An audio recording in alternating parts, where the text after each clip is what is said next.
Bonjour les amis, aujourd'hui nous allons découvrir cette histoire.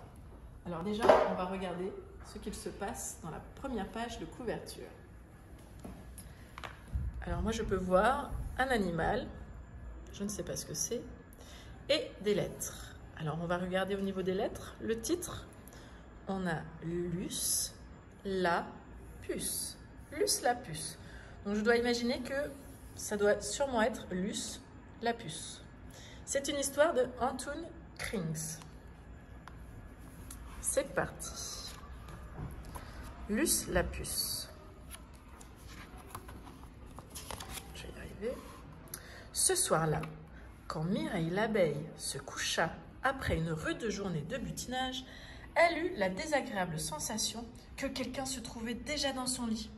Elle glissa alors furtivement un œil sous ses draps et cria « Y a quelqu'un » ? « Non » dit sèchement une petite voix. Mireille cria de nouveau, mais plus fort. « Y a-t-il quelqu'un » ?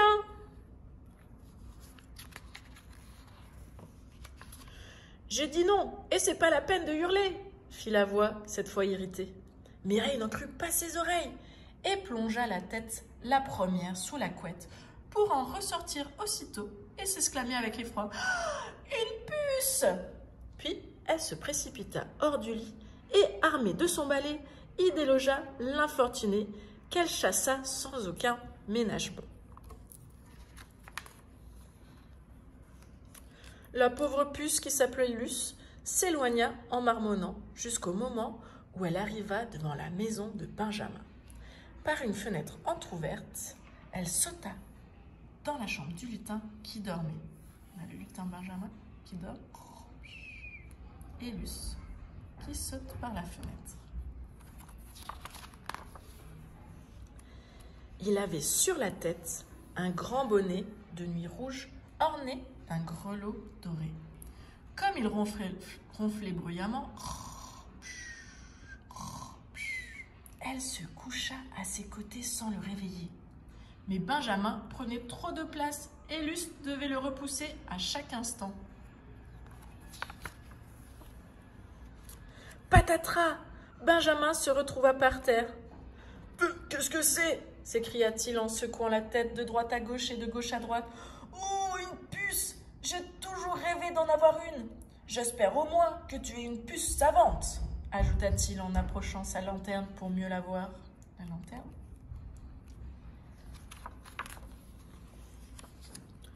Et puis, c'est sans importance si tu restes avec moi.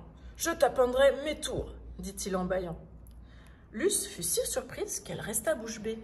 Finalement, comme le lutin semblait s'assoupir, elle reprit la parole pour lui demander à voix basse. « Vraiment, tu ne vas pas me chasser ?»« Oh, j'ai toujours rêvé d'avoir une puce, » répéta-t-il avant de s'endormir. La puce et le lutin vécurent donc sous le même toit. Très vite, Luce apprit les tours de Benjamin. Et plus vite encore, ils eurent l'idée de monter un spectacle ensemble. Benjamin le lutin, magicien, et Luce la puce savante, deux grands artistes bientôt près de chez vous, pouvait-on lire un peu partout sur les affiches. Le soir de la représentation, tout le monde était là, à commencer par Mireille, qui raffolait du cirque. Le rideau s'ouvrit et Benjamin fut très applaudi. Bravo, bravo. Après quelques tours de passe-passe, Luce entra en scène et fit son numéro d'équilibriste sur un fil d'araignée. Elle enchaîna avec une grande roue et après une série de pirouettes acrobatiques, elle exécuta le triple saut périlleux de la puce. Ce fut un triomphe, si l'on en croit le tonnerre d'applaudissements qui suivit. Les acclamations des petites bêtes du jardin parvinrent jusqu'aux oreilles de Maximo Spaghetti, directeur du plus grand cirque du monde. Il voulut engager Luce la puce sur le champ pour une tournée mondiale. « Je ferai de toi une grande vedette. »« Et Benjamin aussi ?» demande Luce. « Ah non, il ne sait pas besoin d'un nain. » Luce refusa alors l'offre de Maximo, qui s'en alla fâché pour toujours. C'est ainsi que nos deux artistes continuèrent à vivre ensemble. Benjamin, fabriqua une petite roulotte. Luce confectionna une grande tente. Puis ils firent une longue tournée dans les jardins des environs. Et ils eurent encore beaucoup de succès. Alors, si dans votre jardin, vous apercevez une affiche pas plus grande qu'un timbre-poste, regardez bien, c'est sûrement Luce et Benjamin. Pour les applaudir, il vous faudra rapetisser jusqu'à atteindre la taille d'une souris. Et ainsi, vous pourrez entrer sous le chapiteau du plus petit cirque du monde. Et voilà, la fin.